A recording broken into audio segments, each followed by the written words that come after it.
Hi friends, ഈ മാല ഇട്ടിട്ട് വന്നെന്തിനാണെന്നറിയോ? ഇത് ഒരു പ്രോപ്പർട്ടിയാണ്, നിങ്ങളെ കാണിക്കാം.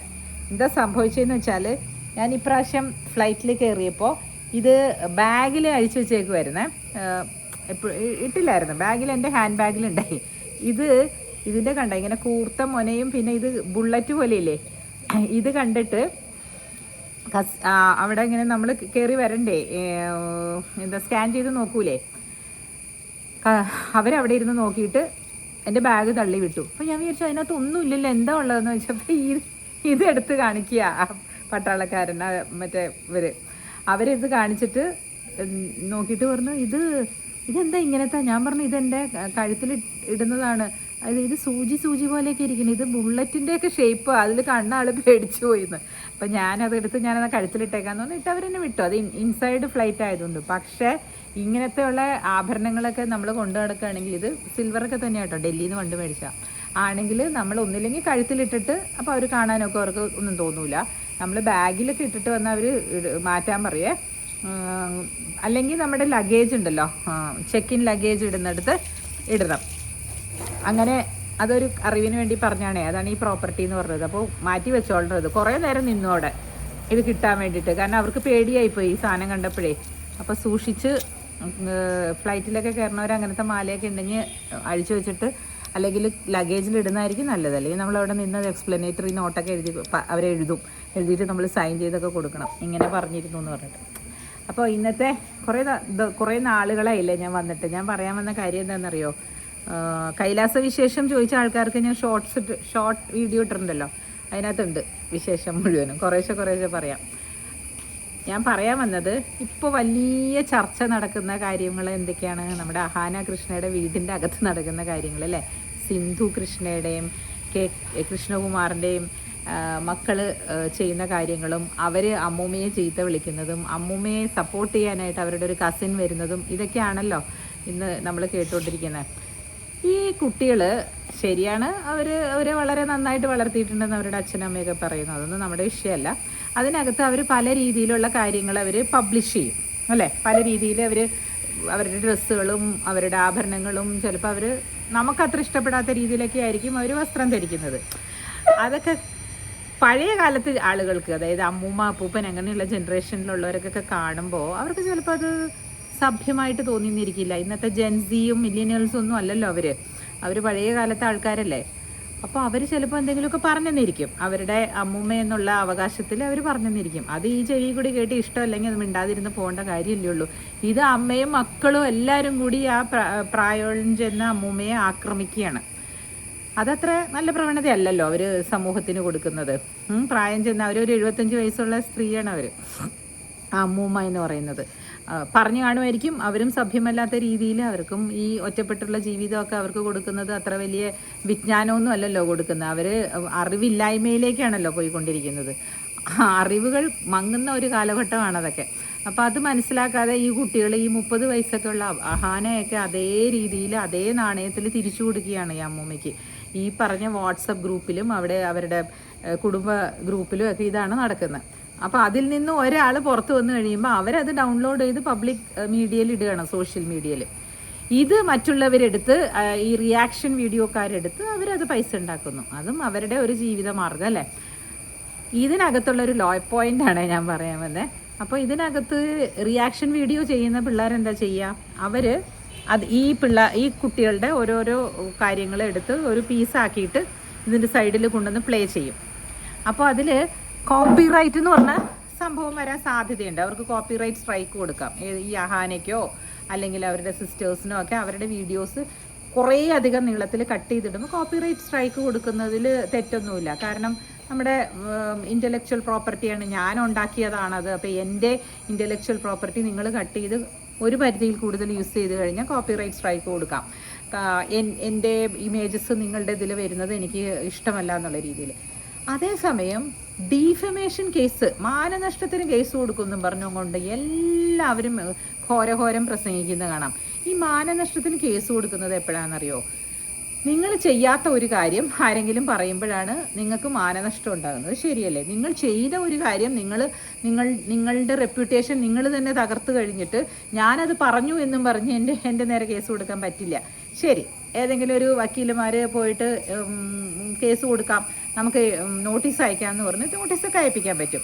നോട്ടീസ് അയപ്പിക്കുന്നത് ഒരു 10 കോടി രൂപയ്ക്ക് ഒരു നോട്ടീസ് അയച്ചെന്നിരിക്കട്ടെ, എൻ്റെ മാനത്തിന് ഞാൻ തന്നെ വില ഇടുന്നു 10 കോടി. അല്ലെങ്കിൽ എനിക്ക് ഭയങ്കര നാണക്കേടുണ്ടായേക്കാണ്, ഞാൻ ഇത്ര ഫേമസ് പേഴ്സണാലിറ്റിയാണ്, അതുകൊണ്ട് എനിക്ക് 10 crores തന്നേ പറ്റുള്ളൂ എന്ന് പറഞ്ഞ് എന്നെ ഒരു വക്കീലിനെ കൊണ്ട് ഞാൻ കേസിന് ഒരു വക്കീൽ നോട്ടീസ് അയപ്പിച്ചാൽ 10 കോടിയുടെ ഇത്ര ശതമാനം എന്ന് പറഞ്ഞൊരു 1 crore rupees നമ്മൾ കോടതിയിൽ കേസാക്കണമെങ്കിൽ കെട്ടിവെക്കണം. അതാണ് അതിൻ്റെ നിയമം. അതുകൊണ്ടാണ് ആളുകളെല്ലാം ഈ ഡീഫമേഷൻ കേസസ് കൊണ്ട് പുറകെ പോകാത്തത്. അല്ലെങ്കിൽ എന്തുമാത്രം കേസായിരിക്കും കോടതിയിൽ, ഇതിന് തന്നെ നേരം ഉണ്ടാവുള്ളൂ. ഒരാളെ പരസ്യമായിട്ട് അധിക്ഷേപിച്ചിട്ട് എൻ്റെ കയ്യിൽ ഇത്രയും പൈസയുണ്ട്, ഞാൻ കൊടുക്കും, അവർക്ക് അഗൻസ്റ്റായിട്ട് 10 കോടി കൊടുക്കും, എൻ്റെ കയ്യിൽ 1 കോടി ഉണ്ടെങ്കിൽ ഞാനത് കൊണ്ടുവന്ന് 1 കോടി ഫയലിലാക്കാൻ വേണ്ടി കൊടുത്തെന്നിരിക്കും. പക്ഷെ അത് അത്രമാത്രം എന്നെ ബാധിച്ചിരിക്കണം. ആ കേസൊക്കെ പ്രൂവ് ചെയ്ത് വരണമെങ്കിൽ ഒരുപാട് കഷ്ടങ്ങളാണ്.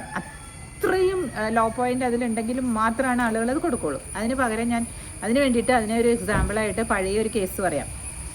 സിമി ഗരേവാൾ, അത് പേര് പറയാവുന്ന കേസാണ്. കാരണം എന്താണെന്ന് വെച്ചാൽ ഇത് കുറേ വർഷങ്ങൾക്ക് മുമ്പ് ഞങ്ങൾ ലോ കോളേജിൽ പഠിക്കുമ്പോൾ തന്നെ പഠിപ്പിക്കുന്ന കേസുകളാണ്. അതുകൊണ്ട് നമുക്ക് അതിൻ്റെ പേരുകൾ പറയുന്നതിൽ തെറ്റില്ല. അവരെൻ്റെ അഗൻസ്റ്റായിട്ട് ഡീഫമേഷന് വരില്ല.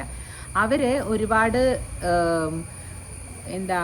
ഫോട്ടോസൊക്കെ പബ്ലിഷ് ചെയ്യാനായിട്ട് അനുവാദം കൊടുത്തു, അവരുടെ ഒരു സിനിമയുടെ പ്രൊമോഷന് വേണ്ടിയിട്ട്. അപ്പോൾ അവരുടെ ഫോട്ടോസ് അവർ തന്നെ നിന്ന് പല രീതിയിലും അല്പവസ്ത്രമെല്ലാം ധരിച്ച് അവർ ഫോട്ടോ എടുത്തു, അതിലൊക്കെ പബ്ലിഷ് ചെയ്യാനൊക്കെ അവർ അനുവാദം കൊടുത്തു. ആ ഒരു മൂവിയുടെ പ്രൊഡ്യൂസറിന് അവരെന്ത് ചെയ്തു, ആ ഫോട്ടോസ് അവർ കുറേ മാഗസിൻസ് ആണല്ലോ പണ്ടൊക്കെ, ആ മാഗസിൻസിൻ്റെയൊക്കെ കവർ പേജായിട്ട് ഇട്ട് കൊടുത്തു. ഈ പ്രൊഡ്യൂസറിൻ്റെ അനുവാദത്തോടു കൂടി ആ മാഗസിൻകാർ ഇത് പബ്ലിഷ് ചെയ്തു. അത് എയർപോർട്ടിലും അവിടെ ഇവിടെയൊക്കെ ഇങ്ങനെ പേപ്പറുകളായിട്ടാണ് അത്രേ പണ്ട് വന്നുകൊണ്ടിരുന്നത്. ഇങ്ങനെ നമ്മൾ ചെറിയ ഇന്ത്യൻ എക്സ്പ്രസ്സും അതിൻ്റെയൊക്കെ സൺഡേ മാഗസിൻസ് പോലെയുള്ള ഇതിൽ ഫ്രണ്ടിൽ ഇവരുടെ ഈ ഫോട്ടോ വന്നപ്പോൾ എല്ലാവരും അതെടുത്ത് അന്നത്തെ ദിവസം ഭയങ്കരമായിട്ട് സർക്കുലേഷൻ കൂടി, അതെല്ലാവരും വായിക്കാൻ തുടങ്ങി. പിന്നെ അത് അതിനകത്ത് ആ മാഗസിൻ്റെ പരസ്യം ഉണ്ടായിരുന്നു. ആ മാഗസിൻ എല്ലാവരും വാങ്ങി ചൂടപ്പം പോലെ വിറ്റ് തീർന്നു. അപ്പോൾ ഈ സിമി ഗരേവാൾ പോയിട്ട് കേസ് കൊടുത്തു. എൻ്റെ ഇങ്ങനെയുള്ള ചിത്രം അവരെടുത്ത് അതിനകത്ത് പബ്ലിഷ് ചെയ്തു, ഈ പേപ്പറിൽ പബ്ലിഷ് ചെയ്തു. അങ്ങനെ എൻ്റെ നാട്ടിലൊക്കെ അറിഞ്ഞു. ഇത് ഞാൻ ബ്രിട്ടനിൽ ഞാൻ ഷൂട്ട് ചെയ്തതാണ്, അവിടെ മാത്രം ചെയ്യാൻ വേണ്ടിയിട്ട് കൊടുത്തതാണ്. അത് ഇന്ത്യയിൽ വന്നപ്പോൾ അതെനിക്ക് മാനഹാനി ഉണ്ടാക്കിയെന്ന് പറഞ്ഞ ഒരു കേസ് കൊടുത്തു. പക്ഷേ കേസ് തള്ളിപ്പോയി. കാരണം എന്താണെന്ന് വെച്ചാൽ ഇത് ഇവർ തന്നെയാണല്ലോ ജീവനോടെ നിന്ന് ഇവർ പോയി ഇവരുടെ സമ്മതത്തോടു കൂടി ഫോട്ടോ എടുത്തതല്ലേ, അവരതിന് പ്രതിഫലവും പറ്റിക്കഴിഞ്ഞില്ലേ. അപ്പോൾ അതിൻ്റെ കോപ്പിറൈറ്റ് ആ പ്രതിഫലം കൊടുത്ത ആൾക്കുമാണ്. ഇവർക്ക് അതിനകത്ത് റൈറ്റ്സ് പറയാൻ പറ്റില്ല. കാരണം എന്താണെന്ന് വെച്ചാൽ ഇവർ അറിഞ്ഞുകൊണ്ട് കൊടുത്തതാണ്, ഇവരതിന് പ്രതിഫലം പറ്റിക്കഴിഞ്ഞു. പിന്നെ അത് തന്നെയല്ല, അത് ബ്രിട്ടനിൽ കാണിക്കുന്നതിന് എനിക്ക് കുഴപ്പമില്ല, ഇന്ത്യയിൽ കാണിക്കുന്നതിന് കുഴപ്പം. അങ്ങനെ ഒരു പർട്ടിക്കുലർ ഏരിയ തിരിച്ചിട്ട് ആണ് എൻ്റെ മാനത്തിന് വിലയിടേണ്ടതെന്ന് പറഞ്ഞതുകൊണ്ട് ആ കേസ് തള്ളിപ്പോയി. അപ്പോൾ അത് എന്തുകൊണ്ടാണ് അങ്ങനെയെന്ന് ആലോചിച്ച് നോക്കുക. അവർ തന്നെ നിന്ന് പോസ്റ്റ് ചെയ്ത് കൊടുത്ത ഒരു പിക്ചറാണല്ലോ. അതേപോലെയാണ് ഈ കുട്ടികളൊക്കെ ഇരുന്ന് പറയുന്നത്. അവർ നല്ല ഒരു ലീഗൽ അഡ്വൈസ് എടുക്കേണ്ടതാണെന്നാണ് എൻ്റെ അഭിപ്രായം. പോയി ഇരുന്ന് ഇതിനെപ്പറ്റി മനസ്സിലാക്കണം. അല്ലാതെ എടുത്തതിന് എൻ്റെ അനുജത്തി ഡീഫമേഷൻ കേസ് കൊടുക്കും, നിങ്ങളിങ്ങനെ ചെയ്താൽ ഞങ്ങളിങ്ങനെ ചെയ്യും, അങ്ങനെ പറയുന്നതിന് പകരം എന്നാൽ നിങ്ങളൊരു കാര്യം ചെയ്യൂ, പോയി അങ്ങ് സിവിൽ ഡീഫമേഷൻ കേസ് അങ്ങ് ഫയൽ ചെയ്യൂ, ഇത്രയും രൂപ കെട്ടിവെച്ചിട്ട്. അത് ചെയ്യാൻ നിങ്ങൾക്ക് ആരും നിങ്ങളെ തടുക്കൂല. പക്ഷേ ഇത്ര രൂപയ്ക്ക് ഇത്ര രൂപ കെട്ടിവെച്ച് നിങ്ങൾ ഒരെണ്ണം എന്നാൽ ചെയ്യുക, അപ്പോൾ എല്ലാവരും നിർത്തും. അല്ലാതെ വെറുതെ വായിക്ക് വന്ന പോലെ ഞങ്ങൾ ഫയൽ ചെയ്യുമെന്ന് പറഞ്ഞാൽ അവരവരുടെ തൊഴിൽ ചെയ്ത് ജീവിക്കുന്നു, നിങ്ങൾ നിങ്ങളുടെ തൊഴിൽ ചെയ്ത് ജീവിക്കുന്നു. അപ്പോൾ ഇൻക്ലൂസീവ്നെസ് വേണം എല്ലായിടത്തും അല്ലേ. ആരെങ്കിലും ജീവിച്ചോട്ടെ, ഒരാളുടെ ഒന്ന് ചെയ്യുന്നതാണ് ഒന്നിന് വളർന്ന് പറഞ്ഞ പോലെ ഒരാൾ ചെയ്യുന്നതിൽ നിന്നും റിയാക്ഷൻ ഉണ്ടാക്കലാണല്ലോ മറ്റവരുടെയും തൊഴിൽ അല്ലേ. അപ്പോൾ ഡീഫമേഷൻ അല്ലെങ്കിൽ ഈ പറഞ്ഞ പോലെ മാനനഷ്ട കേസ് എന്നൊക്കെ പറയുന്നത് വെറുതെ വായുകൊണ്ട് പറഞ്ഞുകൊണ്ട് കാര്യമില്ല. വക്കീൽ നോട്ടീസ് അയച്ചതുകൊണ്ടും ഒരു കാര്യമില്ല. ആ വക്കീൽ നോട്ടീസ് എടുത്ത് ചുരുട്ടി അവിടെ ഇടുകയുള്ളൂ ആൾക്കാർ. അത് ഒരു കേസ് കൊടുക്കുന്നതിന് മുമ്പ് അറിയിക്കണം എന്നൊരു പോയിന്റ് ഉണ്ട്. അതിന് വേണ്ടിയിട്ടാണ് ഈ വക്കീൽ നോട്ടീസ് ആദ്യം അയക്കുന്നത്. ആദ്യം അയക്കുമ്പോൾ തന്നെ അത് ആരും റെസ്പോണ്ടൊന്നും ചെയ്യില്ല.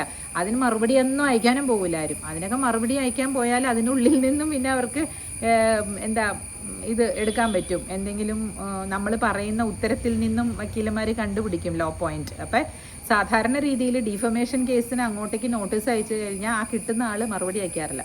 അപ്പോൾ അത് അവിടെയും പൂട്ടും. അതുകൊണ്ട് ഇതൊക്കെ വെറുതെ പറഞ്ഞ് പബ്ലിക്കിനെ പേടിപ്പിക്കാന്നല്ലാതെ ഇതുകൊണ്ടൊന്നും ഒരു കാര്യമില്ല. പിന്നെ നമ്മൾ തന്നെ നമ്മളെ ഇങ്ങനെ വലിച്ചു വാരിയിട്ട് സോഷ്യൽ മീഡിയയിൽ മുഴുവനും നമ്മളുടെ കുടുംബകാര്യങ്ങൾ പബ്ലിക്ലി പറഞ്ഞു കഴിഞ്ഞിട്ട് അയ്യോ അവരെടുത്ത് റിയാക്ട് ചെയ്യുന്നു, അയ്യോ ഇവരെടുത്ത് ഞങ്ങളുടെ കാര്യം പറയുന്നെന്ന് പറയാൻ പറ്റില്ലല്ലോ. എന്നാൽ പിന്നെ അങ്ങനെയാണെങ്കിൽ ഒത്തിരി പേരില്ലേ, അവരുടെ ഒന്നും കാര്യങ്ങൾ ഇതുപോലെ വരുന്നില്ലല്ലോ പബ്ലിക്കലി. നിങ്ങൾ പബ്ലിക് ഫിഗറായിട്ട് നിൽക്കാൻ ഇഷ്ടപ്പെടുന്നു, കിട്ടുന്നതെല്ലാം നിങ്ങളുടെ വീട്ടിലെല്ലാവരും അത് ഓരോരോ കാര്യങ്ങളും അവർ ഇപ്പോൾ സിന്ധു ആണെങ്കിലും പിന്നെ മറ്റുള്ള കുട്ടികളാണെങ്കിലും അത് അവരുടെ ഇഷ്ടമാണ്. അവരുടെ യൂട്യൂബ് ചാനലിൽ എന്ത് കാണിക്കണം എന്നുള്ളതല്ലേ അവർ കാണിച്ചോട്ടെ. അപ്പോൾ റിയാക്ട് ചെയ്യുന്ന ആളുകളുടെയും ഇഷ്ടമായിരിക്കും. നിങ്ങൾ ഞങ്ങളുടെ ചാനലിൽ നോക്കി ഒന്നും റിയാക്ട് ചെയ്യാൻ പാടില്ല എന്നൊന്നും ആർക്കും പറയാൻ പറ്റില്ലല്ലോ. Society is like that. റിയാക്ഷനും അതിൻ്റെ ഒപ്പം നടക്കും. നമ്മൾക്ക് പൈസ കിട്ടുന്നതിന് വേണ്ടി നമ്മൾ വീഡിയോ ചെയ്യുന്നുണ്ടെങ്കിൽ ആളുകൾ അതെടുത്ത് റിയാക്ട് ചെയ്യും. ഒത്തിരി കഴിഞ്ഞ ഒരു വീഡിയോയിൽ ഞാൻ ചെറിയ ഷോർട്സ് അല്ലേ ഇപ്പോൾ ഇടാറ്, അതിൽ ഞാൻ പറഞ്ഞിരുന്നു നമ്മൾ പണം ലെറ്റസ് ഡൈ പുവർ എന്ന് പറഞ്ഞു. ആ ലെറ്റസ് ഡൈ പുവർ എന്ന് പറഞ്ഞാൽ നമ്മളുണ്ടാക്കിയ പണമൊക്കെ നമുക്കൊന്ന് അങ്ങനെ അങ്ങോട്ട് ഒരുപാട് പണമായിട്ട് എടുത്തു വെച്ച് കുട്ടികൾക്ക് ATM കാർഡ് മാതിരി നമ്മൾ പ്രവർത്തിക്കേണ്ടെന്ന് പറഞ്ഞു. അപ്പോൾ ഒരാൾ ഇതിൻ്റെ അടിയിലൊന്ന് കമൻറ്റ് ചെയ്തു. അപ്പോൾ ഇതിനു മുമ്പ് ശ്വേതാമേനോൻ പറഞ്ഞതിന് അഗൻസ്റ്റായിട്ട് ചേച്ചി പറഞ്ഞിട്ടുണ്ടായിരുന്നു. ഞാൻ പറഞ്ഞത് എന്താണെന്നറിയോ? ശ്വേതാമേനോൻ പറഞ്ഞത് ഒറ്റ പൈസ കൊടുക്കില്ല, ഞാൻ മരിച്ചു പോകുമ്പോൾ ഒന്നും കാണില്ല, ഞാനൊന്നും വിൽക്കില്ല, അങ്ങനെയൊക്കെ പറഞ്ഞതാണ് ഞാൻ പറഞ്ഞത്. അതെന്താ, നമ്മുടെ മക്കളല്ലേ, നമ്മുടെ അച്ഛനും അമ്മയും നമുക്ക് എന്തെങ്കിലുമൊക്കെ തന്നിട്ടില്ലേ, അപ്പോൾ നമ്മുടെ മക്കൾക്ക് നമ്മൾ എന്തെങ്കിലും കൊടുക്കേണ്ടതെന്ന് ചോദിച്ചു. അത് ഇത് 2 കോണ്ടെക്സ്റ്റാണ്. എന്താണെന്ന് വെച്ചാൽ അത് ആൻസിസ്ട്രൽ പ്രോപ്പർട്ടിയൊക്കെ നമുക്ക് തന്നിട്ടുണ്ടാവും. ആ പ്രോപ്പർട്ടി നമ്മുടെ മക്കൾക്ക് കൊടുത്തുകൂടെ? പണമായിട്ട് കൊടുക്കണ്ടെന്നേ ഞാൻ പറഞ്ഞോളൂ. പണമായിട്ട് കൊടുത്താൽ ഇവർക്ക് പൈസ ഉണ്ടാക്കാനുള്ള ഒരു എന്താ പറയുക, ഒരു പുഷ് കുറഞ്ഞു പോകും. വീട്ടിലിരുന്നിട്ട് ഈ പുതിയ ജനറേഷന് എന്താ പറയുക, പണത്തിൻ്റെ മഹത്വം അറിയില്ലാതെ പോകും. പിന്നെ അമ്മയും അച്ഛനും തന്നെയാണ് എല്ലാം ചെയ്തു കൊടുത്തുകൊണ്ടിരിക്കുന്നതെങ്കിൽ അവരൊരു ലക്ഷറി അനുഭവിച്ചായിരിക്കും വളരുന്നത്. ഈ പുതിയ ജനറേഷനിലെ കുട്ടികൾ അവർക്ക് അച്ഛൻ്റെയും അമ്മയുടെയും അടിമയായിട്ട് ചിലർ ജീവിച്ചു പോകും, ചിലർ അങ്ങനെയാകും. അതായത് ഒന്നും ചെയ്യില്ല. അച്ഛനമ്മ എന്ത് കൊടുക്കുന്നു, അച്ഛൻ കൊടുക്കുന്ന കാർ ഓടിച്ചു പോകും, അച്ഛനൊരു ട്രാവൽ ബത്ത കൊടുക്കും, അത് വെച്ച് ജീവിക്കും. അങ്ങനെ ജീവിച്ചു പോകുന്ന ചില ആളുകൾ പിന്നീട് അവരുടെ വയറിംഗ് സിസ്റ്റം അങ്ങനെയായി പോകും. അതുകൊണ്ടാണ് പറയുന്നത് പ്രോപ്പർട്ടി, ആൻസിസ്ട്രൽ പ്രോപ്പർട്ടി ഒക്കെ ഉണ്ടെങ്കിൽ കൊടുക്കുന്നത് നമ്മളത് യൂസ് ചെയ്യരുത്, നമ്മളത് വിറ്റ് കളയരുത്, നമുക്കത് യൂസ് ചെയ്യാനുള്ള അനുവാദം മാത്രമേ ഉള്ളൂ. അതേപോലെ അത് പാസ് ചെയ്യാം എന്നാണ് അന്ന് ഞാൻ പറഞ്ഞത്. ഇവരങ്ങനെയല്ല പറഞ്ഞത്. എല്ലാം ഞാൻ വിറ്റ് കഴിഞ്ഞിട്ട് ഞാൻ പോകുമ്പോൾ ഒന്നും കാണില്ല എന്ന് പറഞ്ഞതിനെയാണ് ഞാനന്ന് പറഞ്ഞത്. അപ്പം ചില കോണ്ടെക്സ്റ്റൊക്കെ ഇപ്പോൾ ഇതിൻ്റെ അടിയിൽ ഇപ്പോൾ അവർ പറഞ്ഞതുകൊണ്ട് ഞാൻ എക്സ്പ്ലനേഷൻ പറഞ്ഞില്ലേ, അവർക്ക് പറയാം, അവർക്ക് അങ്ങനെയല്ലേ മനസ്സിലായിട്ടുണ്ടാവും. അതുകൊണ്ടാണ് ഞാൻ എക്സ്പ്ലെയിൻ ചെയ്തത്. അപ്പോൾ ഇതൊക്കെ 2-3 കാര്യങ്ങൾ ഞാൻ പറയാമെന്ന് ഓർത്തു. കൈലാസ യാത്രയൊക്കെ കഴിഞ്ഞു വന്നിട്ട് ഭയങ്കര ശാരീരികമായിട്ടുള്ള തടസ്സങ്ങളും ബുദ്ധിമുട്ടുകളൊക്കെ ഉണ്ടായിരുന്നു കേട്ടോ. അപ്പോൾ അതുകൊണ്ടാണ് വീഡിയോസൊന്നും കുറച്ച് നാളായിട്ട് ഇടാതിരുന്നത്. ഇന്ത്യയിലേക്ക് സെറ്റിലായോ എന്ന് ചോദിച്ചു ഒരാൾ. ആയിട്ടില്ല, ഇനിയും ഒരു കപ്പിൾ ഓഫ് ഇയേഴ്സ്, 2 വർഷം കൂടെ ഒക്കെ കാണുമായിരിക്കും അവിടെ, അറിയില്ല. നമുക്കൊന്നും ഇപ്പോൾ പറയാൻ അറിഞ്ഞൂടല്ലോ അടുത്തത് എന്താ നമ്മൾ ചെയ്യാൻ പോകുന്നത്. അപ്പോൾ ഈ കാര്യങ്ങളൊക്കെ ഒന്ന് നോട്ട് ചെയ്തോളൂ. വായിക്ക് ഡിഫമേഷൻ, മാനനഷ്ട കേസ് കൊടുക്കും എന്നൊന്നും പറഞ്ഞിട്ട് ഒരു കാര്യമില്ല. നമ്മൾ ചെയ്ത പ്രവൃത്തിയാണെങ്കിൽ അതിൽ ട്രൂത്ത് ഉണ്ടെങ്കിൽ കോടതി തന്നെയും ചിലപ്പോൾ അത് എടുക്കാനും വഴിയില്ല. കോടതി ഫയലിലെടുക്കുമായിരിക്കും, ഞാൻ പറഞ്ഞില്ലേ, ഫീസ് കെട്ടിക്കഴിഞ്ഞാൽ ഫയലിലെടുക്കും. പക്ഷേ ജയിക്കുമോ തോക്കുമോ എന്നുള്ളത് തുലാസിൽ തൂങ്ങും. അപ്പോൾ ശരി, ചെറിയ വീഡിയോസ് പോരെ എപ്പോഴും, അല്ലെങ്കിൽ മുഴുവനൊന്നും ആരും കാണില്ല. എല്ലാവർക്കും 3 മിനിറ്റ് കാണാൻ തന്നെ സമയം കിട്ടുന്നില്ല എന്നാണ് എനിക്ക് തോന്നുന്നത്. അപ്പോൾ ഈ ഫാസ്റ്റായിട്ടുള്ള സമയത്ത് ഈ ഒരു വീഡിയോ മതി. Okay, cheers.